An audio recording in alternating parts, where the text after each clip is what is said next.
I remember you. Chapter 63. Before they left their house on Birchwood, before Channing left CTI, he would sometimes be reminded of his past, of who he used to be, of the dreams that used to define him.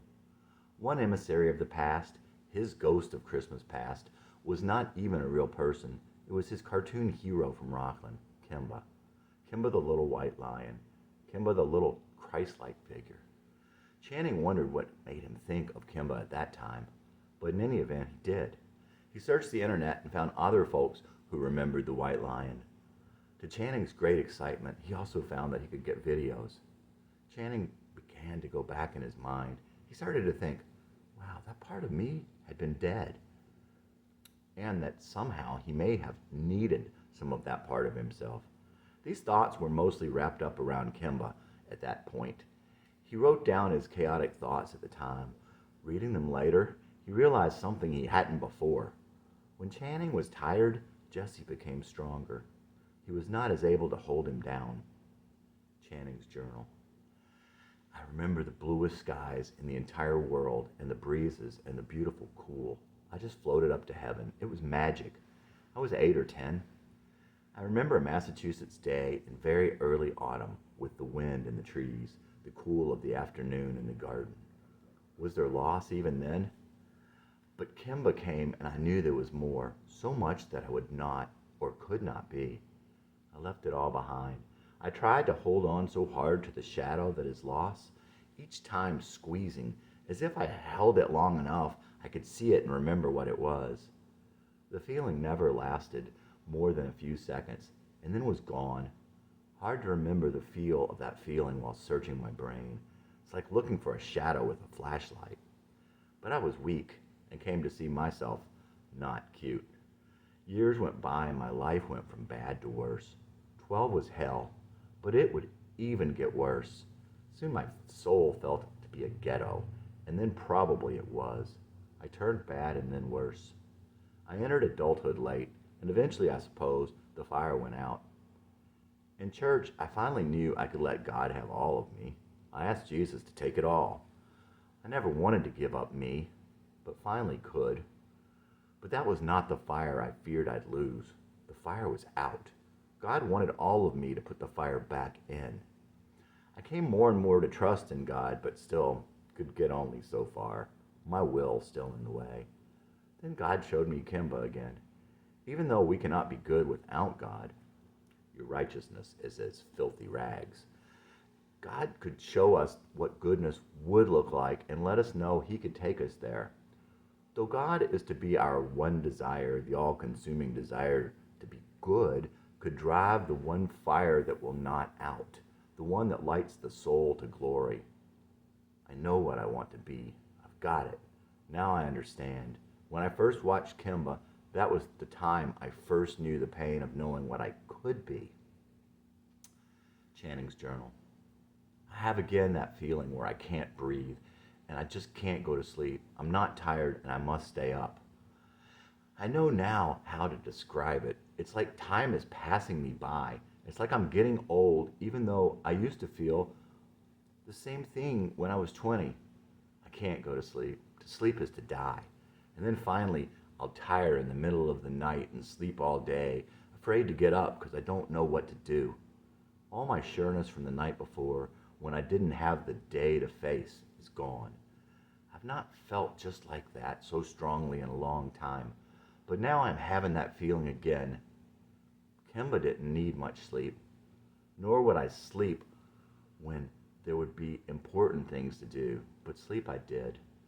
A child needs sleep and so do I, but not so much as I always took. But now this time it's different. The day doesn't scare me, even though I still don't know what to do. Yes, I have my wife and kids and a purpose, but more than that, I have God and my trust in him. And now, he has brought Kimba back to me, now that I can understand and trust God to help me get there. Now that I know what I really want, and what's most important to me about Kimba, what I could be. It's been so long since I have gone out at night and looked at the stars. Lord God, thank you for bringing me back from the dead. My spirit is reborn and stronger than it ever was. Lord God, I love you. Amen. Channing's journal. I can't sleep again. It's 11 p.m. and I'm so wide awake.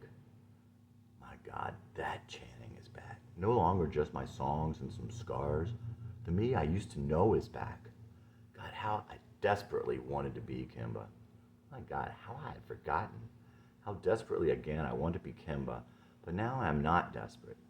Now I know you more. I have your word. I have asked Jesus in and given all to him. Now I know I can be. Lord, I know you're leading me. People will think I'm insane. But Lord God, I know you were leading me then, even though I was a coward, and even when I was bad.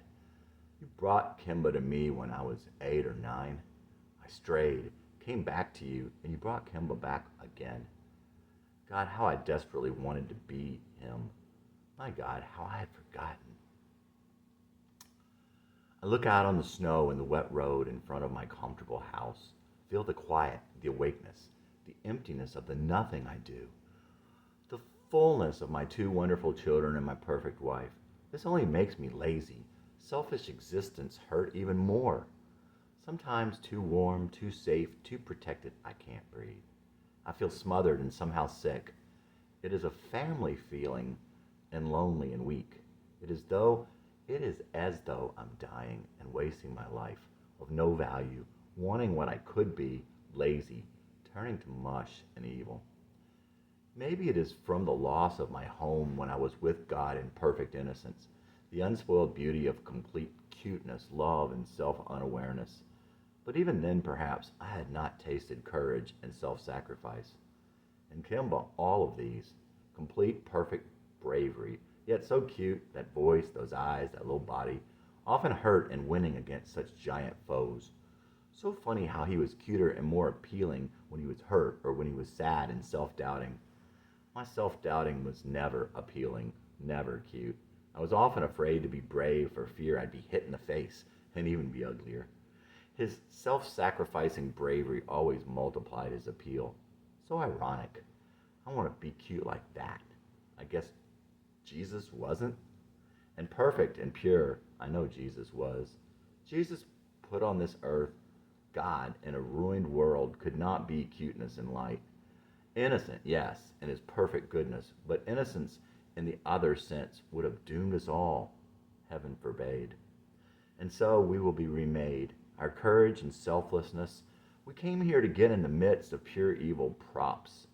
Once attained in this ugly crucible we'll leave behind, we'll be given perfect bodies and perfect hearts and innocence, again reborn as Kimba, cute and good and innocent, but now with Kimba's brave and serving heart. I must not continue to do wrong and keep the Holy Spirit from turning me into Kimba. I'll think before every little sin that this could keep me from going home to innocence again. The cute that has escaped me and my goodness I've searched for. Pray, God made me selfless. God make me selfless. Pray, God make me selfless and give me the courage I've been lacking. I know what's been missing in my life, and it's not being a rock and roll star. I know what death I died when my fire turned cold. It's not my meaningless job, not just my trivial pursuit of material things. It's not a girl I left behind, not just my lazy ways or cruel mind. My heart is harder now, but it was never soft, and I quit feeling those moments of loss. But even then, I never got close. I know what's been missing in these past years. It's Kimba. It's me wanting to be Kimba. Sometimes I thought I wanted to be a girl. I often want to be a man. Sometimes a little girl, a child better than I am. But no, I want to be that little white lion cub. I want so badly to be that cute. But I would never know. So self-unaware, so innocent, so brave, selfless, giving, loving, so strong, so wise with all that innocence. I want to be Kimba. In God, all things are possible, and so I will be. I will be in the world to come, but I must start now. He was born that way, but I must make my way there, and then I will be reborn that way. It's all so much. Please, Lord, help me be a little more like him every day. Please help me follow through. I've never followed through before in my life, but then again, I've never trusted you to help me to follow through before. Allow me to go to sleep instead of thinking about it all night, knowing I will wake up still thinking it, following through instead of lazily fearing life. The cute and good are so wonderful to see, such a joy, and it's such a gift that Kimber brings to me. To see him, to feel for him in my heart, to be with him in my soul, to be his friend in my mind. But to truly be him would be not to see myself as I am, or feel for myself. Kimber never thought himself good or brave. He never felt sorry for himself. He never saw his own cuteness. He was always unawares, always unself-conscious, never self-aware. But to lose would still be gain. I wanted to be him, but wanted to start with the cuteness. How I wanted to be him, but I know I must start with the good, that God would reward me with even more good, melting my heart and making me brave, helping me to love, truly love, even my enemies, and one day, even cuteness and light my reward. Weak and sinful, we must turn to God. But Kimba, how the more he turned to God, meek and self-doubting, the more good and brave one truly is, and the bigger their heart, the more they turn to the source of all goodness. And with modesty always questioning themselves, never arrogant. Why do you call me good? Only the Father is good. Jesus separated from his Father, completely and utterly selfless, the leader who came to serve. He did not have to serve. He did not have to serve the weak or constantly fight the strong for others. He was so strong, so innocent, yet insightful toward good. He enjoyed others, yet never jokingly, even as a child. Life is serious. Too serious for humor whose roots are in evil. Too serious also to not always be happy, cheerful, and enjoying of others. The key is that we cannot be like that at all without God. Don't forget that only God can turn us fully away from evil, and when perfected, still a moment away from God, pridefully doing it on our own, and we're on the quick path back to evil. Channing's journal, last entry for a long time. We all want our kids to be what we could not. You would have thought I would push them to be songwriter and artist, but I think it's Kimba I would have them be. We can't all be beautiful and powerful, intelligent and royal born, but these are outward manifestations of what's inside of one who is everything God has asked us to be, as his Son, Jesus Christ, has shown us, and a promise of what he will do.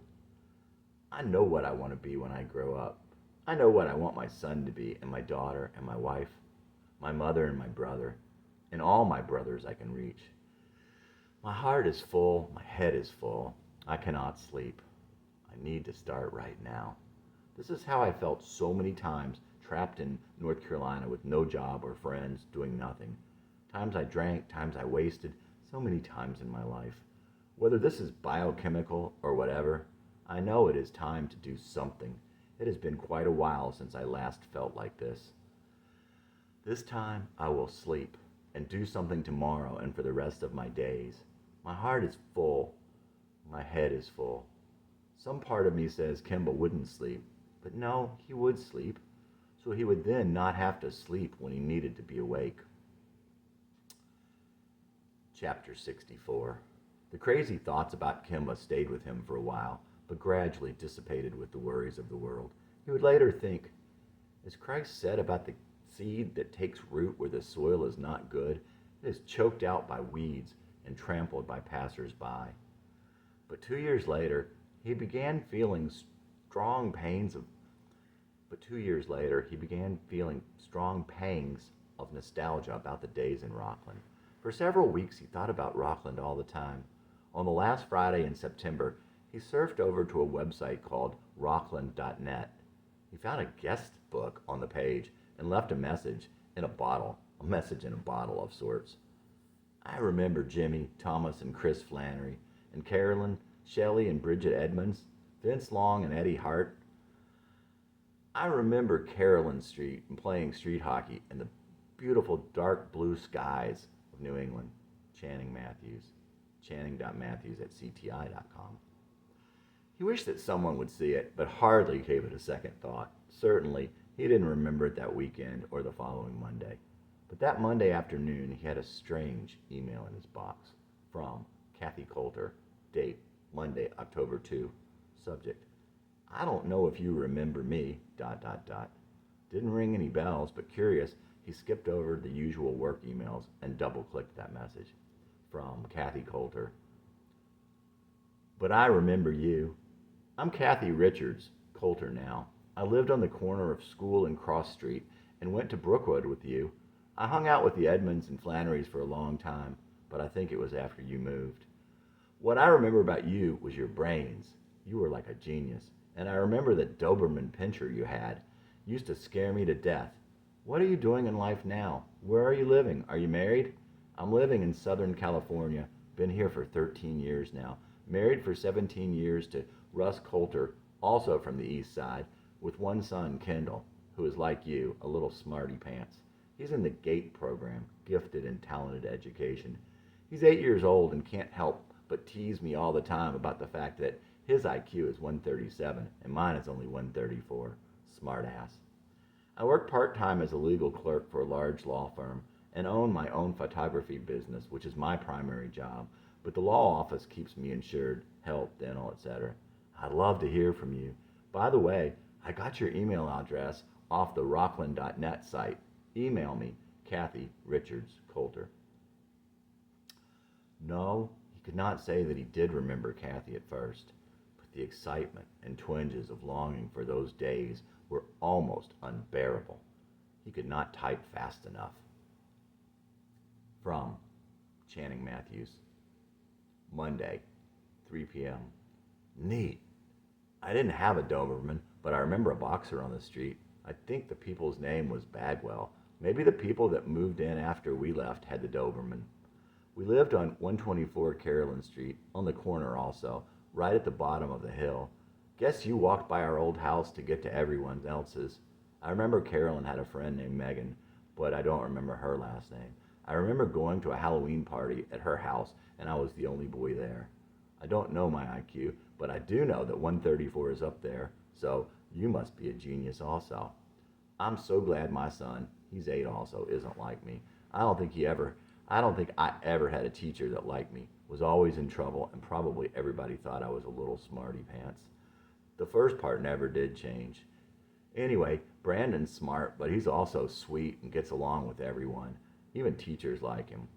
I loved Rockland and have fond memories. Everything I see and hear now sounds like it isn't the best of places. Don't know if it went downhill or I just never noticed. A lot of it was pretty, and I really liked the people I knew as a kid. Everyone was nice. I worked for CTI and Systems. Been married for 12 years. I'd rather be in music. I write songs and play guitar. Too bad I don't have any talent. My family moved to Nashville summer after 4th grade. I went from Brookwood to some AP-type school after 3rd grade, but hated it. In the middle of the year, transferred over to Spring Lake, where all my friends were. I remember everyone putting up a huge fuss when they redistricted us from Brookwood to Sheridan. I saw some stats on Brookwood on that rockland.net page. They were way behind the average school in the state. I remember a Mrs. Ology and Mrs. Franklin, I think. Were those the classes we were in together? I remember one time someone whistled and I said, maybe it's a bird. So naturally, the teacher thought it was me. I said, I don't even know how to whistle. And she said, well, I'm glad there's something you don't know how to do. It was all downhill from there in school for me. Did you keep up with anyone in Rockland? Did you go to high school there? Glad you emailed me, Channing. From Kathy Coulter, Tuesday. I didn't say it in my first email, but I do remember you getting in trouble all the time. But didn't they figure it out that you were so bored in school because you were so smart, and that's why you were always in trouble? That's why I said I remember you being so smart, because you were always in trouble. And yes, Mrs. Ology and Mrs. Franklin were our teachers. That Doberman, I remember, did belong to the Bagwells, now that you mention it. Carolyn Edmonds used to hang out with Megan. I can't remember her last name either. And I hung out with them sometimes too, but more later in the years around high school. Do you ever go back to Massachusetts to visit? I was back there twice this summer. Once as a family vacation, and then I went back again in late August for my 20-year high school reunion. I did go to Rockland High.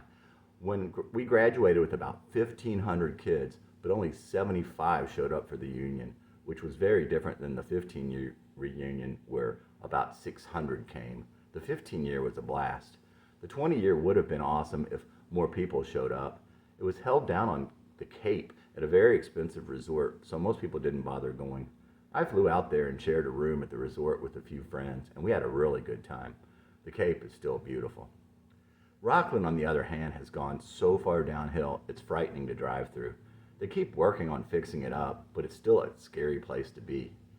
I saw Jeffrey Reynolds, remember him, and Carolyn Edmonds at the 15-year reunion, and they were living together in a house in the old neighborhood right at the end of Cross Street. Jeffrey had always had a big crush on Carolyn, and I guess his persistence paid off. They're together now, or at least they were 5 years ago. Donnie Cranston, do you remember him? He lived on the corner of Michael Street and Cross Street. He was my best friend when we were really, really young. He's married with a couple of kids, and I believe he is into construction like his dad was. His dad died about 10 years ago. He just collapsed on the sidewalk and died. Teresa Cranston got sick of being called fat, went on a diet, grew her hair long, and last I saw her, about 10 years ago, was absolutely beautiful. I guess all our teasing paid off for her.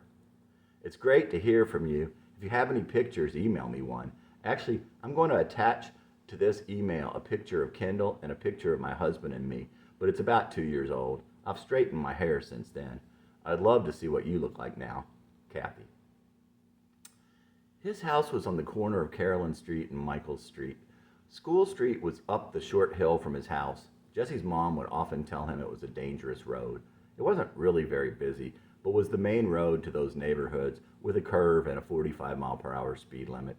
He wasn't supposed to be on it, but how else was he to get to the Blackberry Patch, the fields north of School Street, and Sutter's Pond, where he also wasn't allowed? Cross Street was the road that ran parallel to Michael Street. Cross Street Woods had a little woods on one end that was always quiet and peaceful, and no one ever went there but Jesse. From Channing Matthews, Tuesday, 4 p.m. Wow, neat. Thanks for the excuses. I need some excuses for current behavior also. I've been dying to go back. I was going to go when I was 18, but never followed through. Been wanting to go for a vacation the last few years, but keep caving and going to the Gulf. In addition to David, I have a daughter, Ashley, who is 5. I know they would both love it, and kids always like to know about when you were a kid. Funny thing, I've been emailing my best friend from college days, and he lives in San Diego now. I also have been emailing with a friend that I went to school with from 6th through graduation, who also lives in Southern California. I hadn't talked to her in 20 years. Kind of coincidental. That's terrible about Rockland. Is our neighborhood the same as it was, or did it go downhill also? I talked to some guy one time from Massachusetts who told me everyone he knew from Rockland was a pimp or a bookie. I remember Donnie and Teresa because they were almost catty-cornered with us. She was a lot younger, I thought, and I can remember her being pudgy. I remember trying to fly a kite with Donnie one time, but didn't know him very well. Can't remember who he hung out with then. I don't remember Jeffrey Reynolds. I hope Carolyn is doing well. She was my best friend when we were like 5 and 6 and 7. I'd have to try and look up Carolyn and the Flannerys if I am able. I'd have to try and look up Carolyn and the Flannerys if I am ever able to get up there. You and your husband look like a lot of fun. You have to look us up if you are ever in the Midwest. What does your husband do? Photography is a great thing to be into. I wish I did something more creative, but you can always change, right? You look great. I think your hair would be even better straight. Kendall looks like he is 10. Here is a very old picture of my kids. I promised several long-distance friends that I would scan something new in or get some digital ones. I have one of me also, but have none of my wife scanned in. Need to fix that also. Thanks so much for emailing me, Channing. From Kathy, Friday. Thanks for the picture. Thanks for the pictures. Your kids are very cute. My husband, Russ, owns his own graphics company. He's a graphic artist, and then we both own the photography company together. It's a fun business. What could be better than to take fun action pictures of kids all day? We have a website, but we're ashamed of it. A friend of ours, a computer geek, put it together for us, and we need to fix it and put some of our new products on there. There's one of Kendall on the site. You'll see it. What do you and your wife do? I don't know if you told me about you. I can't remember. It must be age. But I know you didn't tell me about your wife. When I go back to Massachusetts, we usually try to go once a year because all our families are still back there. I always check out the old neighborhood. And to drive through it, it's still the same, just a little rundown. But do you remember how huge State Street seemed to be? It seems so small now. I can remember not being allowed to cross that street until I was a little older, and not and now it's funny to look at. Do you remember Cardinal Rainy Hill on State Street? Boy, does it look different. It looks so small. I can remember sledding down Michael Street right by your house. The good old days, huh? You got to go back sometime. The Cape is absolutely beautiful, and Boston is a blast to walk around for the day. The kids would love it, seeing all that history, going to the top of the Hancock building, etc. Kendall had a blast. It's a great vacation. And if you go back in the summer, stay at the Ocean Edge Resort on the Cape for a couple of nights. There's a lot for the kids to do there. You have several pools, tennis courts. It's right on the beach, several restaurants, a gym, etc. That's where the 20-year reunion was held. It's so neat that you've been chatting with old friends. I've been doing a lot of the same. I found some old friends on classmates.com. That's a fun site. Check it out. Well, I better get to work right now. Got lots to do. Have a great weekend and keep the emails coming. This is fun. From Channing. Friday, 11 a.m. This is harder than I thought. I missed it so much when we left, but with time everything fades a little. Definitely all coming back now. That's great about your business. I think my friend in San Diego needs a graphic artist, but if you all are too busy, you might not need the business. He's taking his business, a really successful computer supply company, to the web, and I've been giving him the occasional advice. I work in info technology for Chase Technologies. Not a gearhead, though. My wife is director of a large church daycare, our church actually. Her job actually brought us to the church. It's an unbelievably hard but rewarding job. Always puts my job in perspective. I always hope she'll stop working for a while and maybe sometime start a business from home. Of course, I always wish that I could afford and was good enough to leave my job and get into music. I play guitar and write songs. I have to go back to the old neighborhood. I have pretty vivid memories and still miss it and the kids and a whole lot of stuff from Rockland and New England. After talking to you, I would get in the car and go now if I could. I remember going exploring. I remember a big field with nothing but power lines and catwalks. Seems like it was behind Michael's Street.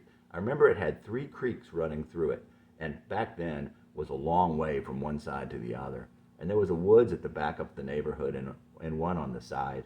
I think maybe the last time Carolyn and I hung out was when I dragged her way back there, and she probably wanted to turn around and I didn't. I kept going and she wouldn't, and she went home. I definitely remember the sledding. That always got everyone out, and street hockey. But that must have only appealed to the boys because I don't remember any of the girls playing it, even when we were small. We always played in front of the Flannerys. I guess that probably changed as everyone got older. Some of the streets are confused in my mind, like maybe State and Cross. Was State the street at the top of the hill? I remember the speed limit must have been pretty fast. I remember going down it to get to Sutter's Pond once. I went about waist deep in the mud in one step. Had to hurry home and change so Mom wouldn't know that I went there. Everyone talked about people drowning there. Did you go from Brookwood to Spring Lake? It seems like it was pretty far. Memory dump. I remember before we left, they were building a new high school. Did that become the Rockland High you went to? The old library was there. The old library that was there had pretty yellow trees in the fall. And that park was really pretty. Robert Frost? I remember we used to go to some lake with the woods. Went with Carolyn and her family, and went with the Flannerys. I can't remember where it was though. I remember they had a band there one time. Kind of country rock, which was the first I remember of that. Carolyn's dad was a drummer, and they did a show by their pool one time. I remember saying I didn't like rock and roll. I was always not liking or saying I didn't like things that kids my age liked, like Jiffy Pop popcorn. Remember Jiffy Pop? You put it on the burner, and it poofed out the aluminum foil on the top of the package as the kernels popped. I was overly influenced by my parents at that time, and they'd often make negative comments about things that kids liked. I loved clam bakes. We used to pick them up in Middleborough or Marlborough or something like that, and we would all get together. It was such a friendly neighborhood. Bridget, who was real young to me one time, got her hair run over by the mail truck. She was climbing on the back of it, I think. The Edmonds were the first to introduce me to the concept that all girls have garages full of headless naked dolls. Never saw them play with them. Now my daughter takes all the clothes off her dolls. Doesn't behead them, though. First time I met them was when we moved in and Shelley came to the door with Carolyn next to her and asked my mom, "Do you have any boys?" Quite a few years after we moved there, I heard that Mrs. Flannery got Alzheimer's after we moved here. That was so sad because she was the nicest person. There was a little boy across the street from me, Tim Brown, who played with my little brother. He had a baby sister who died of leukemia, and I remember him talking about it. He was definitely too young to understand. I think also that Mrs. Bagwell's husband died one night suddenly. Something to do with salt? I never have added any salt to anything after that. Between us and the Flannerys were the Cloverfields, and they didn't like kids walking through the yard, but we did anyway. I don't think I ever saw them. And then there were some folks behind us from Brazil who had us to dinner one time. They drank blood. Yuck. I don't know if you knew Vince. He was a couple years older, and I used to get into fights with him, but later we were best friends. Their house was on the right next to Carolyn's. I think they moved right before we did. I also remember a little girl named Anna. She was sweet. I think her mom was Spanish of some sort. I loved our backyard. It was so cool, at least when you were little and it seemed so big. Had a big hill for rolling down in the back, and then like one corner was like a plateau on a hill, and there were tons of perfect climbing trees, and a split rail fence for sitting on and climbing on with your friends, 2 giant rocks in the ground for playing on. We all had screen doors that were always open when it was nice enough. Well, if you are not in tears from boredom, thanks for the info about where to stay. I really wanted to go in September, but now with kids in school, I guess it would have to be in August instead. When would you recommend going? When are you all going next year? Thanks so much for emailing me. I was really looking forward to hearing from you again. I haven't been able to talk to anyone about this stuff since we were 10. Wow. Please write me back or I will be disappointed on Monday. Channing. From Kathy, noon on Friday. Wow. You seem to remember quite a bit considering you moved at such a young age. I stayed at Brookwood through 6th grade, then went to Rockland Heights Junior High, and then to the new high school, which was on the west side of Rockland. When I was there were 6,000 kids in that school, the biggest high school east of the Mississippi and second biggest in the country. I graduated with 1,500 kids. The school was really nice then, but now they've closed a building or two. The school had been 6 buildings because the enrollment dropped to 3,500 for the entire school from 6,000. I heard at the reunion that it's on its way back up again, but I'm sure it's a lot different than when I went. Did you hear that the Edmonds' parents got divorced? They divorced when I was in school. They both were very nice. I'm not sure what happened. My parents divorced when I was 16 too. I hadn't heard about Mrs. Flannery. That's awful. I have a good friend that's a church director too, and you're right, it's a very hard job. She's in charge of all the extra kid activity things. I work out of the house part-time from 7 a.m. till 1 p.m., so I'm home when Kendall gets out of school, which I love. Russ takes him to school in the morning, and then I pick him up. No daycare is awesome. With this photography business getting so big, I'm thinking I'm going to have to cut back even further here. I just need to work 20 hours here so that I can keep the benefits. With both of us being self-employed, if I were to quit altogether, there would be no way for us to get affordable health or dental insurance, so I'm stuck here at least 20 hours a week. Since we moved to California 13 years ago, I've been wanting to go back east every year in the fall to see the foliage, and every year we always say, well, Christmas is just around the corner, we'll go then. Or, my mother is coming out at Christmas.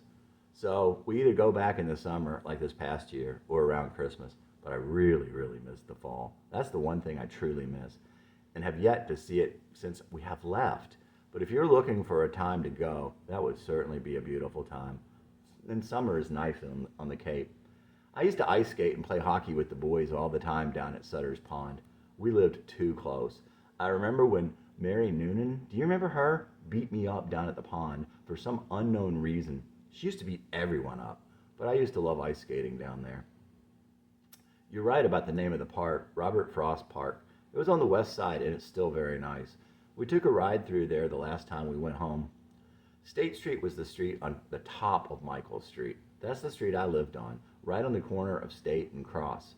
Right across the field from the field with the electrical lines that drew lightning in right into our house 4 times. Once it hit my brother Dan. He was 7 years younger than me, so you won't remember him. We had to call the paramedics, but he was fine. Just a minor burn since went through the table before it hit him. I used to hang out over in those fields all the time and catch butterflies with my best friend, Suzanne Ramos. It's all filled in now with this high brush, so you can't even walk in there anymore. I wanted to take Kendall over there to go butterfly catching, but couldn't. To answer your question, I think next year we're not going back for the first time. Every vacation we take, we go back there to visit, so it's not really like a vacation. We decided next year we're going to go out exploring in Canada on our own. I'll miss Massachusetts, though. Well, I better run from now. I'm at work, so have a great weekend, and I'll be looking forward to more emails next week. From Channing, Friday, 2 p.m. I didn't even know there were schools that big. My parents divorced after I moved out, so I guess that was good. My brother was 16 and I was already gone, so I think it was a lot harder on him. It would have been okay with me, though, if my father had moved out earlier. We used to go butterfly catching also, my friend Vince and I, and sometimes Eddie and I think Jimmy. I wonder why there wasn't much brush in there when we were little. Well, I guess I don't have as much to say now after that last time. Please send more. Sorry that you won't be going back this next year. Well, maybe I will email you at the time and you'll change your mind. Too bad about having to work for insurance, but if it makes sense. Maybe with your business taking off, those high premiums will be worth it to give you more time for your business and to be at home. We do the same thing except that Rachel leaves around 2:30 to pick them up. It is nice for the kids to come home after school most of the time. Of course, before she just took them to daycare with her. From Kathy, Friday, 11:30 a.m., 11:30 p.m. Don't give up on that music thing. Get into a band. Russ is a drummer and used to play in bands all the time. I was a band widow for years, but when his graphics company got so busy, he had to give it up, and he's missing it something terribly now. I know one day he'll get back into it. He can't help it. It's his obsession. As you can tell from the graphics, the photography, the music, Russ is definitely a right-brained person. Very artsy. If your friends need graphic assistance, if your friend needs graphic assistance, have him call. I'm sure Russ can help him. Have a nice weekend. From Kathy. I gotta make this quick because I'm falling behind in my work, but I wanted to get back to you. Russ is like you. You can never have too much equipment. He's got a regular drum set and an electronic set, not to mention all the other toys that go along with it. For his graphic stuff, he's got 3 printers, 4 computers, 3 scanners, and every imaginable item you can put into or onto a computer. Oh, and he just bought a new 65-inch letterbox TV and stereo system to go with it. Never too many toys, I guess. Let's see. What do I have? Some clothes. What's wrong with this picture? He hasn't played his drums in a while. Too busy. It's killing him, though. He has the same problem you have with your music as far as graphics go. He can't find anyone to help him out that has the same objective, same high standards, so he does everything himself. You must be right-brained, too. You sound very creative, artsy, like Russ. Are you hard to live with? Only kidding. Russ is a great guy, a perfectionist to the max, but a great guy. I'll tell him that your friend might be calling. Thanks for the referral. Oh, and San Diego is only about an hour from us, which isn't bad at all. Well, I'll email you more either over the weekend or on Monday. Gotta run. Have a great one, and I'm glad my emails are keeping you happy. It's great to chat with people from way back in the past. I'm having a great time here, Kathy. From Channing, Friday, 2:10 p.m. Yep, sorry about the long emails. You just need to have more stuff for you instead of less for Russ. Don't tell Russ. I just unplugged all our TVs. I think TV is a bad influence, and I sure don't need any bad influences. Of course, you already said you knew that from when we were 8 or so. I think I'm easy to live with, not a perfectionist because I'm so not perfect. But as for a great guy, you'd have to ask Rachel. Better than I used to be, at least. From Kathy. Friday, 2:40 p.m. No problems for the long emails. I enjoy them. Don't be sorry. Russ is not perfect either, but he expects everything that he touches to be perfect. So if he hires someone else to do a job for him, if it's not perfect and he had to turn it over to a client, he's not happy. So that's why he does everything himself. I guess it's part of being right-brained. It sounds to me as if you've changed a little from what I remember, a little more responsible, but then again, you were only 8. But a very, very smart 8-year-old and bored in school. Since I haven't seen you in about 30 years, I'm convinced you were simply a bored little genius. Have a great weekend. From Channing, Friday, 2:45 p.m. Thanks. I wish I knew you better back then. It was hard being like that, whatever it was that I was back then, but it was worse later. I don't really remember what I did, but I knew I brought it on myself. I do remember things I did when I got older, and I hate to even think about it. I can't really remember school exactly then, but I do remember always being in trouble. I was a lot happier out of school, and that never did change. So what did I do? Don't want to get you any further behind. It's just that if you get a chance to tell me later, what was I like? Well, that's a couple of strange questions to ask someone. Hope you don't mind. I told Jeremy about your husband, and I know if he still needs graphic design work that he will be really excited. I may give him a call tonight. He's been asking me to call him for some time, but when you are busy, email is so much quicker, except when you have a whole lot to say, that is. Have a great weekend. Thanks again for the happy memories and the nice words. Channing. From Kathy, 3 p.m. I'm going to a meeting now, but all I can remember is that you disrupted the class, but I don't remember exactly how. Talking, maybe? Because you already knew everything the teacher was talking about. Obviously, it was nothing major, or else I would remember it. Have a great weekend. Gotta run. Kathy. Chapter 65. Channing decided that he would go back to Rockland. He was going to fly up there for a couple of days, just him, and he was heading up there in 2 weeks. He couldn't wait 6 months or a year, and he didn't want to miss going in October. From Kathy Coulter. Subject, Carolyn Edmonds, ? Monday, 11 a.m. Holy cow! I can't believe you are going to go up next weekend. I have an address from 5 years ago for Carolyn. Since you guys were friends, I guess it would be okay for me to give it to you. She was living with Jeff Reynolds. Sending their address and phone number in the next email. Please tell everyone I said hi. I'm insanely jealous. I've been wanting to see the fall since I moved away. I'd love some clam cakes, if you could find them, but by the time they got to me, they would be disgusting. So I guess never mind. Make sure you eat a barroom pizza. Nicolo's or Nantucket Cafe, they're the first things I eat when I get there. Lucky, lucky you. Nicolo's was a dark little restaurant and bar that had been there forever. Pepperoni pizza and Greek salads. His family used to have it for carryout, but if you ate there, you'd find it nicely dark and quiet enough to carry on a conversation, noisy enough that the other tables weren't likely to be listening in. From Kathy Coulter, Wednesday, 9 a.m. Good morning. I can't believe you burned your old class picture. I wish I knew where mine were. I think my mother may have lost them through a couple of moves from here to there. You'll have to let me know how it goes when you call one of the Edmonds. You're going to have so much fun visiting the old neighborhood. And you're right, those last-minute things can be best, and I'm jealous that you'll be eating at Nicolo's barroom pizza and Greek salad soon. Kathy. From Kathy, Thursday, 9 a.m. Well, did you make your reservations? It's funny, even though I haven't seen you in like 30 years, I feel like we've been in contact all this time. I guess it must be all that talking about the old times. Kathy. From Kathy, Thursday, 10 a.m. 30 years ago when we went to school together, who would have thought we'd be emailing each other 20-some years later? The time that Channing had signed that guest book was the only time he had ever gone to that website. The very next day, when Kathy had seen his message in a bottle, was the only time she had been there. It was clearly a divine appointment. From Kathy, Thursday, 10:15 a.m. I'd love to get a CD and some pics from you. Looking forward to it. The main thing I remember about Shelley Edmonds is that when she sneezed, she always sneezed 13 times. Never once or twice, but 13. We used to count. I think you're remembering Linda Flannery pretty much like I do, a real good kid. I don't remember too much about Bridget, other than she was just a nuisance to us.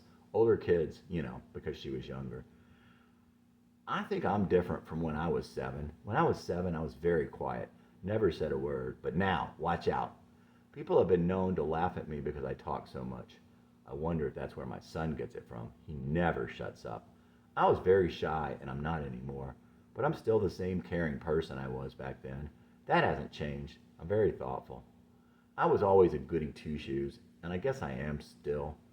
I don't do too much that I shouldn't. I actually won a game that I saw on some sitcom called I'm the Most Boring Person in the World Because, where you get a bunch of people together and everyone has the same amount of pennies, nickels, whatever. You say something that you've never done that you think everyone else has, and everyone that has done it gives you one of their pennies. I've never tried pot, for example. You go around and around the table until you get sick of playing or run out of time. And whoever has the most pennies wins the game, if you want to call it winning. Well, I won. I had a big stack of pennies. So I guess that part of me hasn't changed either. Kathy. From Kathy, Thursday, 10:45 a.m. I used to hang out with the kids on Carolyn Street in 9th and 10th grade, but that was it. I never kept up with them after that. My mom and dad got divorced, and my life kind of fell apart when I was 16. But I came through it okay. I dated Russ in junior high school. We met in band. I used to play guitar and bass, and Russ, of course, played the drums. We dated for about 6 months and then broke up during high school. We each had our own boyfriends, girlfriends during high school, and got back together after high school. Kathy. Channing thought, I think I remember Kathy now. A pretty girl, very straight-laced, sweet girl. He remembered how all the kids thought he was an artist. Then Channing seemed to remember a time in art class when a girl came up to him. "This isn't any good, is it?" she asked. "No," he said. He hadn't remembered being mean. Arg. From Kathy, Thursday, 11:25 a.m. You seem like a really nice guy to me. All those bad things you're telling me aren't making any sort of bad impression, but it seems like you feel bad about all those things. I think your story about you and your wife is cute, too.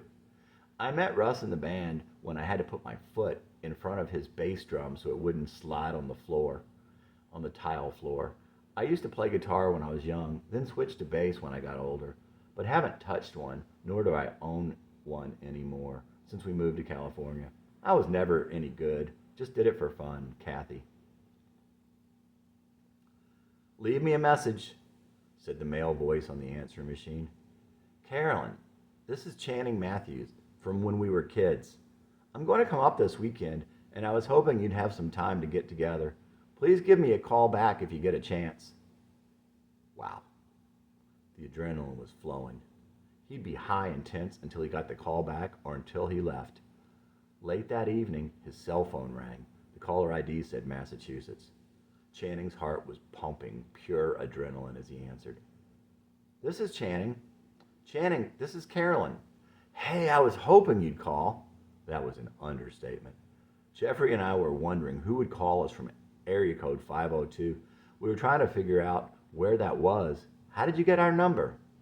"Kathy gave it to me. She said she saw you and Jeffrey 5 years ago at the reunion. She said she figured it would be okay to give it to me since we had been friends." "Will you have time to get together with me this weekend? You can bring Jeffrey and anyone else who would like to come. Shelley and Bridget, any stray Flannerys that might be around, or anyone else who'd like to come." "Sure. I work Friday, but we should be able to get together Friday night. None of the Flannerys live in Rockland anymore, but I can give you their numbers. You can meet me at the copycat printing where I work when you get in, and we can make plans from there." "Sounds good. I'll see you Friday then."